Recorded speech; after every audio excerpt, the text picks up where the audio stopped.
Hey, and welcome back to the garage. Today, in our third and hopefully final part on this VE Commodore for now, we'll finally be looking into those safety warnings on the dash, because safety third, right?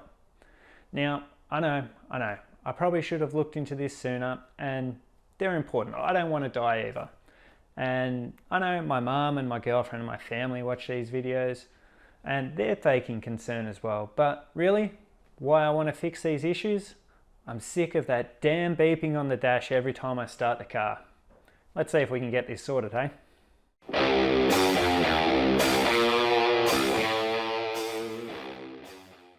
So in our previous videos, we've already cleared some of the faults from this dash, and we're currently left with a ABS fault, a stability control fault, and an airbag fault.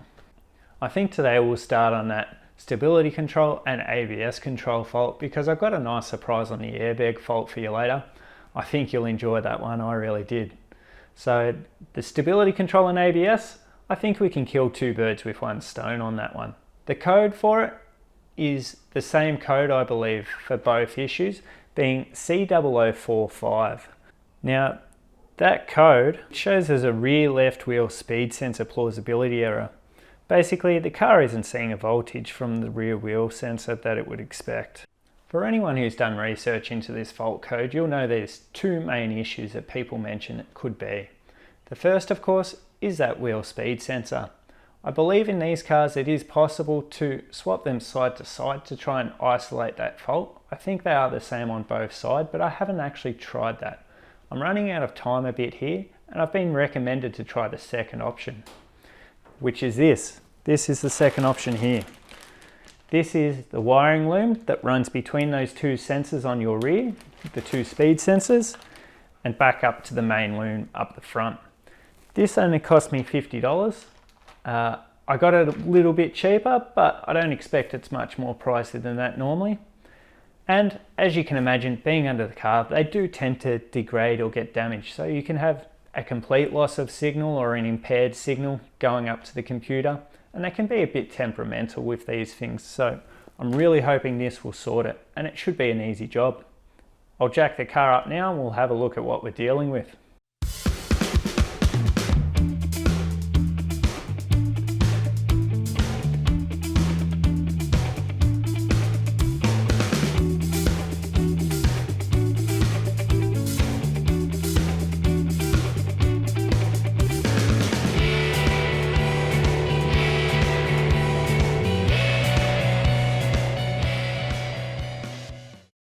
Okay, so as you'll hopefully have seen before my camera died, I've just gone ahead and replaced that wiring. What I did was lay the new wiring loom roughly over where the old one is, and then start undoing it. That way I know exactly where the clips were, and I can clip it in as I go. I don't forget where any were. So I'll give you a quick look. It is tough to see under here though. Give me a second. So hopefully you can see down in the back there, there's our wiring running there into your wheel speed sensor in there. It is really tough to see under here. So there's just a heap of clips like this one here, you can see that you'll just have to pop off. Just follow your wiring loom, work away, it goes over the diff, and there's another wheel speed sensor in the back there. And you can see where the wiring tees off for the main body loom there. Not much to see there, but it's all gone pretty well. It is pretty simple, but as always, it took longer than expected. Now, I'll jump back up into the car. I'll have to reset the codes, take it for a lap around the block, and then we'll know if this has actually worked or if we have to buy a new wheel speed sensor and try again. Here we go.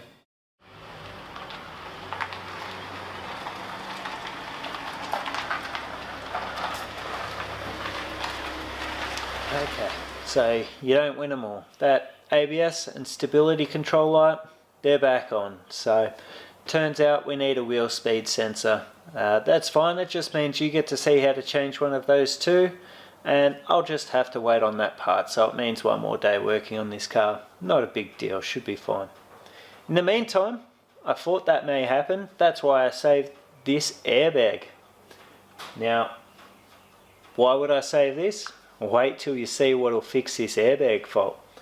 So, to pop this airbag off, there are 2 tabs where you'll have to pop a flathead screwdriver in the back here. So, just start the car, turn the wheel to one side, shut her off. You just need a flathead screwdriver, nice and simple, and you'll feel there's a hole in the back there, a slot.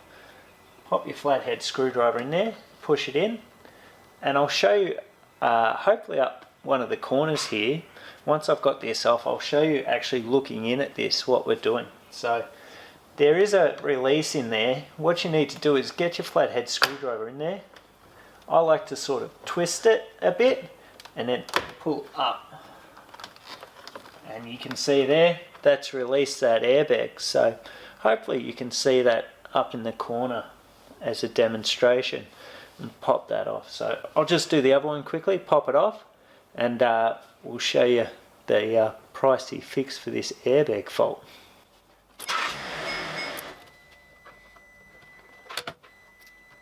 Okay, so we've got that airbag popped off. One thing I should have mentioned before we started getting that airbag off, it's a good idea to pull your fuse from the engine bay for this airbag. So it's easy enough to locate in your fuse box in the engine bay. We've done that and popped this off. Now, confession time. I've already fixed this issue once.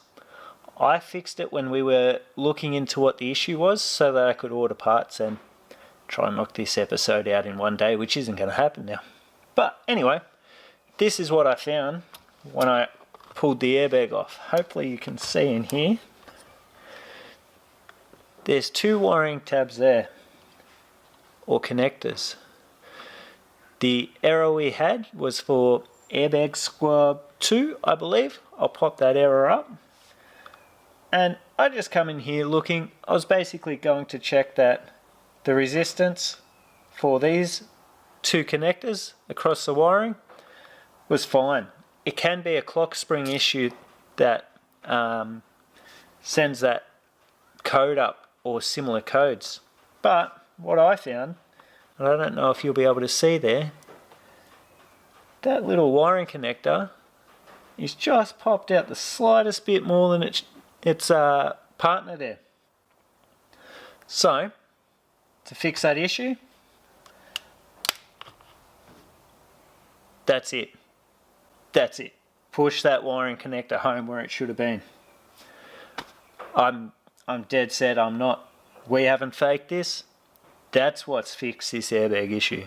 I'm wrapped with that. That makes up, well, nearly makes up for that speed sensor. So, you'll just pop that back on. Just get it settled there and push it home with one firm push on both sides. You'll probably honk the horn, so just do it in one quick push so you don't upset the neighbours too much. And there you go. One less beep on the dash, we're nearly there. Okay, so it's a couple of days since our last fail. I've got that new wheel speed sensor in. It's a genuine GM part. I'll put the part number and a picture of that up here now. I've gone ahead and jacked up the car and pulled off that wheel for the side we need. Let's jump in there and have a look at this wheel speed sensor and where it's located. So, it will be a little bit difficult to film in here, but let's see how we go. So here you can see the new loom we've replaced for this side, well, for both sides. And follow that down, you'll see there's our wiring connector down there, going into the wheel speed sensor at the back there. This is looking down in behind that rotor there. So I've already got that wiring ready to come out. It's a really simple clip there. You just lever that out a bit and then you can pull that off. And then there is one little bolt below that sensor that you can't actually see there that you'll just need to take out. So I've got that ready to go. Hopefully we can back that out quickly. There we go. I think that's loose now. There we go. So quickly on that before we pop that sensor out, This is, I didn't realise, it's actually a Torx head bit. So you'll need a female Torx head socket, but I didn't realise that. What I've used, I've actually got away with a 6mm socket. Now that's probably not advisable, that's probably not ideal, but being that this isn't super tight, look, it got it off. I'm going to roll with it and use that 6mm socket and tighten it up. Obviously you don't want to go too tight, it's a small bolt anyway, you don't need it super tight, so I think we'll be okay with that 6mm. Future reference, you probably need a female Torx bit on that, whatever size it is. Okay, and back to pulling out that sensor. Just bash on my head.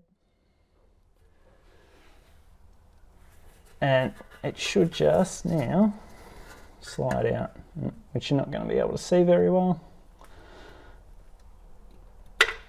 There we go, and it just pulls out. There we have it. That's the old sensor. New one should just slide back in, put your bolt back in, connect the wiring up, and you're good to go. Now quickly, I'll just take this one over to the bench and we'll do a quick test. Now we're just going to do a quick comparison between the old sensor and the new sensor.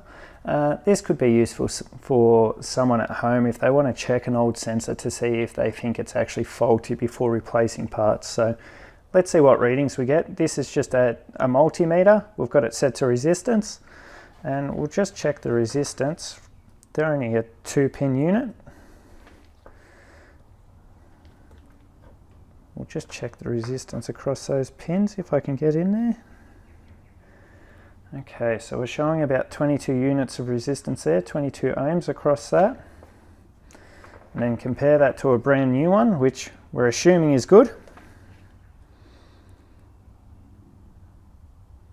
Giving us about 0.43 units of resistance. So quite a big difference there. That suggests to me that that one is bad.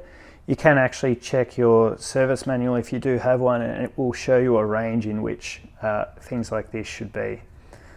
So let's get that new one in and hopefully clear that code. So all codes have been reset. I've just gone for a quick drive around the block and I've got some good news to share. Check this out. You ready? Watch this.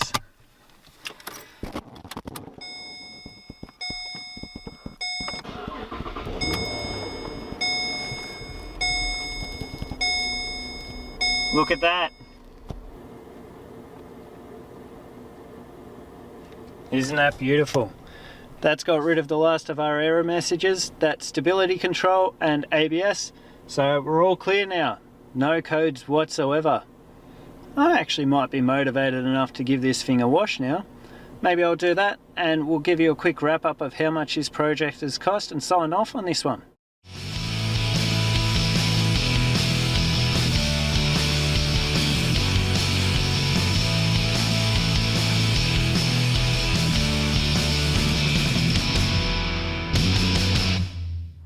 And so that's it for now on this car. It can go back to racking up kilometres and blending in with everyone else on the highway.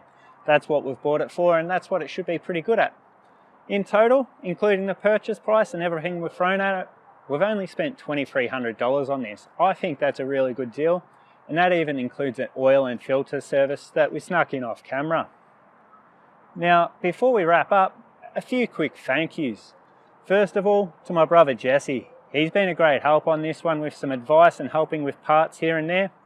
In no way is my poor workmanship a reflection on him though. He's much better at this, and I'm sure he would have been better at diagnosing those issues if he actually had the car too. And second of all, the previous owner of this car. A big thank you to, we'll refer to him as Michael, because that's his name. Thanks for selling this car, mate. We're very happy with it. Hopefully it'll do as well. I hope you're enjoying your new car, and he is a big supporter of this channel as well, so thanks very much for that, mate. We appreciate it. This may pop up here and there on this channel from now, but going forward we'll be moving back over to the VE Falcon and start throwing some more fun stuff at that. Hopefully you've enjoyed. If you have, please consider subscribing, and we'll catch you in the next one. Cheers.